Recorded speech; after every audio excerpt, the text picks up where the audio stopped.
Plus ടുവിന് ശേഷം 3-4 വർഷത്തെ ഹോട്ടൽ മാനേജ്മെന്റിലുള്ള ഡിപ്ലോമ ഡിഗ്രി കോഴ്സുകൾ ചെയ്യാതെ തന്നെ ഹോട്ടൽ മാനേജ്മെന്റ് മേഖലയിലേക്ക് ജോലി ലഭിക്കുന്നതിനുള്ള ഒരു ഷോർട്ട് ടേം കോഴ്സാണ് കേരളത്തിൽ ടൂറിസം ഡിപ്പാർട്ട്മെന്റിന്റെ കീഴിലുള്ള ഫുഡ് ക്രാഫ്റ്റ് ഇൻസ്റ്റിറ്റ്യൂട്ട് നടത്തുന്ന കോഴ്സുകൾ. 12 മാസമാണ് കോഴ്സിന്റെ ഡ്യൂറേഷൻ. അതിൽ 9 മാസം മാത്രമാണ് ഇൻസ്റ്റിറ്റ്യൂട്ടിലുള്ള കോഴ്സ് ഉള്ളത്. ബാക്കി 3 മാസം പ്രമുഖ സ്ഥാപനങ്ങളിൽ ഇന്റേൺഷിപ്പ് ആയിരിക്കും അവർ നടത്തുന്നത്. കേരളത്തിലെ 13 ജില്ലകളിൽ ഫുഡ് ക്രാഫ്റ്റ് ഇൻസ്റ്റിറ്റ്യൂട്ടിന്റെ സ്ഥാപനങ്ങളുണ്ട്. 13 സെന്ററുകളുള്ളത്. നമുക്ക് അടുത്തുള്ളത് കണ്ണൂരുണ്ട്. അതുപോലെ തന്നെ കാസർഗോഡ് ജില്ലയിൽ ഉദുമ എന്ന് പറഞ്ഞ സ്ഥലത്ത് ഫുഡ് ക്രാഫ്റ്റ് ഇൻസ്റ്റിറ്റ്യൂട്ടിന്റെ സെന്ററുകളുണ്ട്.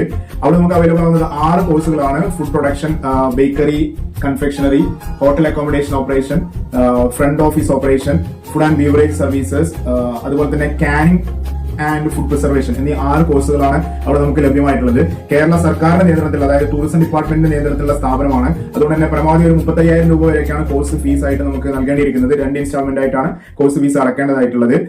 അപ്പൊ നമുക്ക് കൂടുതൽ സമയം ഇല്ല പഠിക്കാൻ വേണ്ടിയിട്ട്, അല്ലെങ്കിൽ അതിന് വേണ്ടിയിട്ടുള്ള സാമ്പത്തികമായിട്ടുള്ള സാധ്യതകളൊന്നും ഇല്ലാത്ത കുട്ടികൾക്ക് ഒരു പക്ഷേ എത്രയും പെട്ടെന്ന് ജോലി ലഭിക്കാൻ വേണ്ടിയിട്ട് ഓപ്റ്റ് ചെയ്യാൻ പറ്റുന്ന നല്ലൊരു കോഴ്സുകളാണ്.